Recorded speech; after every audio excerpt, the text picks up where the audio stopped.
அகிம்சை வழியில் காந்தியும், ஆயுதமேந்தி நேதாஜியும், எழுதுகள் கொண்டு பாரதியும், வீரமங்கையார் வேலுநாச்சியாரும், கப்பலோட்டி வஉசியும், கப்பம் கட்ட மறுத்த கட்ட பவனும், கொடியை ஏந்தி குமரனும், எண்ணற்ற வீரர்களின் உதிரத்தாலும் தியாகத்தாலும் பிறந்த சுதந்திரம்.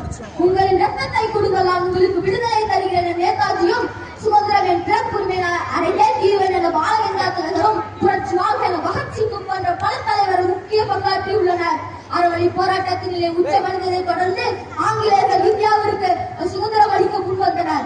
ஆடுவோமே பல் பாடுவோமே ஆனந்த சுதந்திரம் அடைந்து விட்டோம் என்று, ஆடுவோமே பல் பாடுவோமே ஆனந்த சுதந்திரம் அடைந்து விட்டோம் என்று என்ற வரிகளுக்கேற்ப சுதந்திர தினத்தன்று டெல்லி செங்கோட்டையில் மாண்புமிகு பிரதமர் அவர்கள் கொடியேற்றி வைத்து உரையாற்றுவார். சுதந்திர தினம் என்பது ஒரு கொண்டாட்ட நாள் மட்டுமல்ல, அதே தியாகிகளின் நினைவை போற்றும் நாள், இந்தியனாக பெருமை கொள்ளும் நாள்.